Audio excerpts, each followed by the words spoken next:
Natin, no? Andito tayo sa may Davao City at nais ko lang pong i-share sa inyo na tapos na po yung isa pang proyekto na dati na pong nakaplano na po ni Tatay Digong sa kanang build. Itong segment dito, no, sa may bandang airport, bypass road, GCT Mamay to Laverna. Open na po siya, passable na, pwede niyo pong madaanan dito. Kung kayo po ay galing doon, Panakan, Panabo, Tibungko, at lumagpas na kayo ng airport, pwede na po kayong mag shortcut dito kasi bypass road is open na po.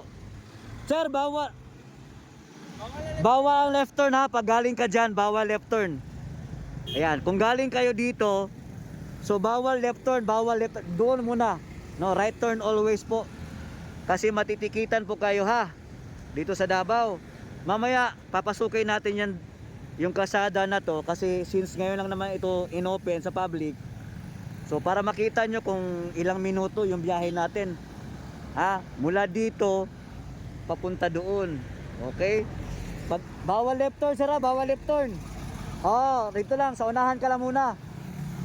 Ayan, kita nyo yan, malapit lang tayo dito sa may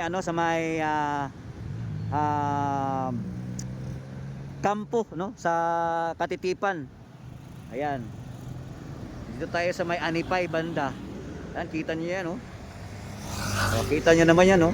Ayan, bring him home, diba? Bring him home, Tatay Digong. Dapat dyan kami nag-almusal, ang sarap. Ayan, so lahat po ng dumadaan dito galing sa may SM o sa Mamay Road, lahat po dapat naka right turn lang, walang left turn kasi matitikitan po kayo. Okay, sa mga taga Davao City, nandito tayo para ipaalam lang sa inyo na kasama ito sa build project ni Tatay Digong, na kung saan ngayon ay another milestone na naman at magagamit na naman ng taong bayan sa Davao City. Ayan, papasukin natin yan mamaya, no? Ang kagandahan lang kasi wala po talagang anomalya project sa Davao City. Lahat po may resibo. Pag mga Duterte ang gumawa, talagang wala ka po makikitang ghost project gaya nito. Yan, pwede kang mag right turn dito mula doon. Yan, kung galing ka naman doon sa may Sasa, Panakan, Panabo, Tagum, paglagpas mo ng airport, pwede ka na po mag left turn dito ha. Kung papasok ka, galing ka ng north, no, sa may Panabo, pwede kang mag left turn. Pero yan sila, pag babalik yan dito, yan, bawal ka naman mag left turn. Always right turn ka. Yan, yung nakikita nyo na yan, bawal po left turn. Yan, nakasignal siya na left turn, bawal po. Right turn lang, right turn. Right turn lang, right turn. So bawal na bawal po mag left turn dito. Para lang po sa mga sa mga nakakaalam, importante po na mapakita natin sa inyo, no, yung kung ano yung mga rules dito, kung ano yung patakaran. Okay? Ang lang, no, medyo lang tayo kasi yun bang masaya tayo, ang sarap sa pakiramdam kasi meron na naman tayong ganitong project, bypass road. Diba? So ngayon papasukin natin to mga kabayan, no. Babiyahe tayo, walang putol na to, uncut na to.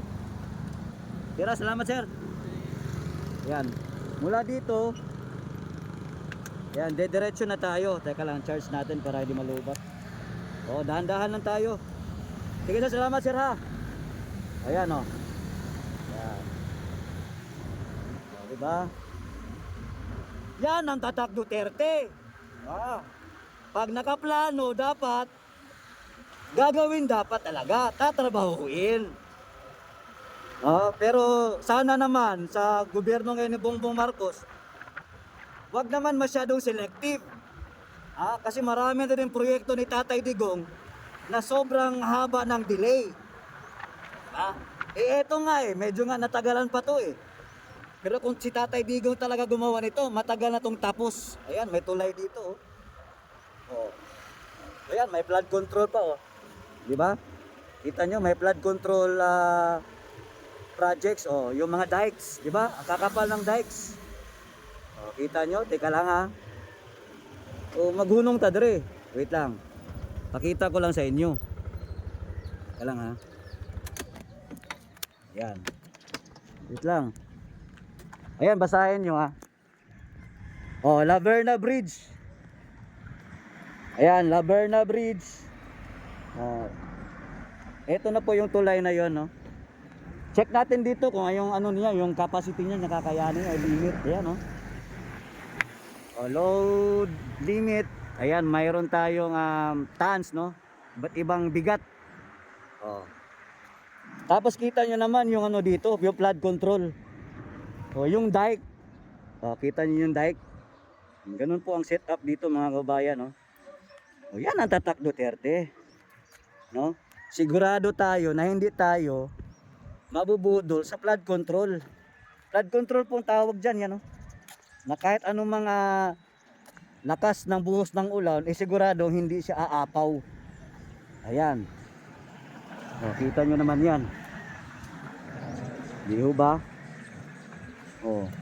Nakaka-proud lang dahil kung sino pa itong nagtatrabaho ng totoo, kung sino pa itong walang korupsyon, ito pa sila yung pinagbibintangan. No, ito mga Duterte, sila pong pulong. Ayan, kung sino pa yung ginigipit, walang budget, sila pa itong parang may kasalanan. Pero makikita naman talaga sa gawa. Di ba? O, kita nyo naman. Di ba? Ang linaw, ang lapad-lapad, ang kakapal-kapal ng dikes o yung flood control project. Yan ang tunay na trabaho, serbisyo, at yun bang totoo tayo ba? Hindi yung puro lang istorya, puro na lang nakaw, puro hatian. Yan, tuloy natin. Kaya masarap sa feeling, no? Masarap sa feeling na tapos na itong Laverna Bridge. Ayan, bypass road dito sa may malapit lang sa may airport. Oo. Yan, tuloy natin. Oh, uncut na to, walang putol para malaman nyo na hindi edited. 'Di ba? Hindi edited. Yan oh. Yan. Ano, although 2 lanes lang siya, pero malawak siya na 2 lanes ha, malaki. Oo, malaki yung kalsada. 2 lanes lang pero malaki oh, pwede kayo magkasya dito oh. Ayan. Oh, pwedeng magkasya yun. Pwede siya maging 4 eh, pero yung style ng kanyang kalsada, 2 lanes lang pero malawak. Oh, ayan, kita nyo. First time kong dumaan dito ngayon ha, mga bayan. Kaya sobrang tuwa ko kasi ayan, airport na yun dyan. Yung shortcut kasi ito eh. Sobrang tuwa ko lang, ayan, airport na ito oh. Ito na yung ano, yung runway po ng Francisco Bangoy o International Airport sa Davao City. Yan, runway na po yan. O, di ba? Lawak, di ba? Oo, runway na po ito. Yan. Oo, yan po ang runway. Yan lang. Silip tayo dito. Ayan, silip natin dito. Ayan, parang may nag-ano oh. Ayan, no, parang may maglalanding pa oh. Ayan. Ayan oh.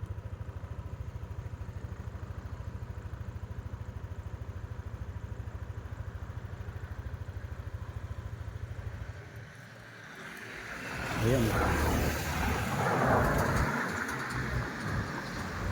O, ba kita nyo ba? Ito po yung runway sa Davao City. So shortcut po ito ha.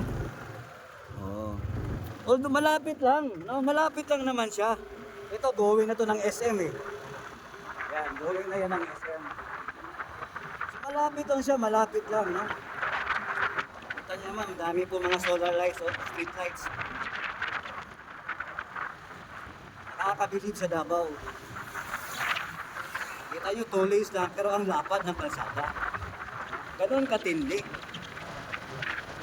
Pag dito ka dumaan, hindi ka talaga mabuboard. Kasi makikita mo yung runway at saka pag na-tsempuhan mo, makikita mo talaga yung yung mga eroplano dito. Free viewing. Lalong-lalo na pag kumain kayo dito, ayan o. Sabihin ko sa inyo ha, ayan o, lalong-lalo na dito o, ayan. May mga kainan dito eh, ayan, kagaya yan. Oh,